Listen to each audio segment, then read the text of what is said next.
CRS 325 Mediated Speech by Samuel T. Carter. Let me ask you guys a question. Have you ever had that dream? You know the dream I'm talking about. It's a dream where you're reaching for something you really need, and no matter how far you reach, it's just out of your grasp. Unfortunately, for many people in the United States, that dream is all too real. All too real because of a lack of access to public transportation. This lack of access can cause people to be caught in cycles of poverty that can last generations. A good example of this is New York City. In a 2012 study done by Wagner College at New York University, of the 177 neighborhoods in New York City, the 60 with the greatest access to public transportation had significantly higher median incomes and significantly lower unemployment. Part of the American dream is being able to move from one socioeconomic class to a higher socioeconomic class in a relatively short period of time.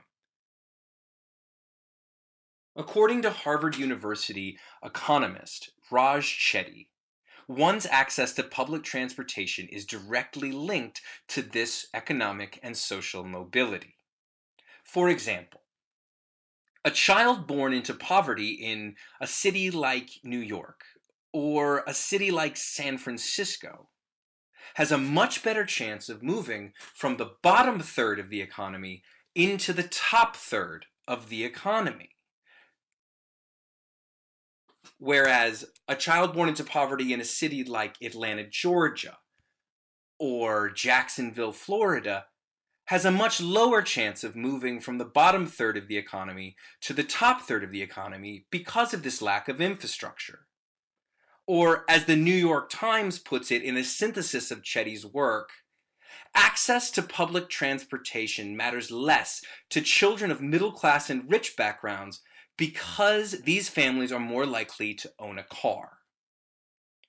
Now that we've established a link between social and economic mobility, more accurately, economic mobility, and the access to public transportation, what are some of the other advantages to having access to public transportation? According to the National Association of State and Community Service Programs, 38% of every dollar spent by low-income families is spent on transportation.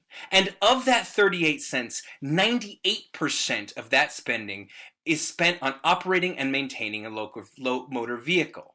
If you were to eliminate a large portion of that cost by replacing the family car with public transportation, that money could go towards things like education, savings, home ownership, or other things that low-income families wouldn't have access to. Now, people that live in urban areas are not the only ones who lack access to public transportation. People who live in rural areas also suffer.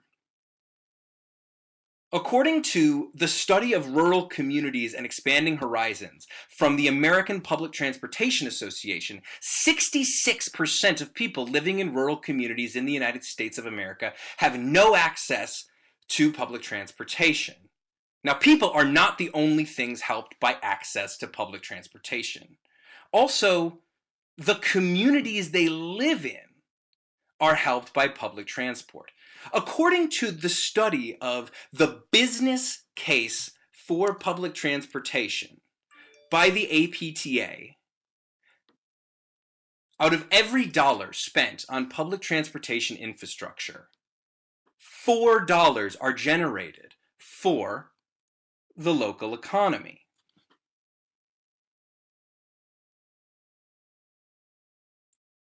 All right, so let's review what we've seen today.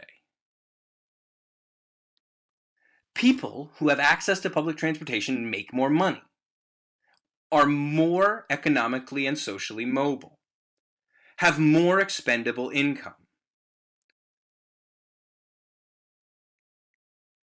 and Investment in infrastructure can have huge economic effects on communities. In closing, public transportation should not be something enjoyed by an elite few, but rather should be enjoyed by everyone as a basic human right. Thank you for your time and your attention. Have a really great rest.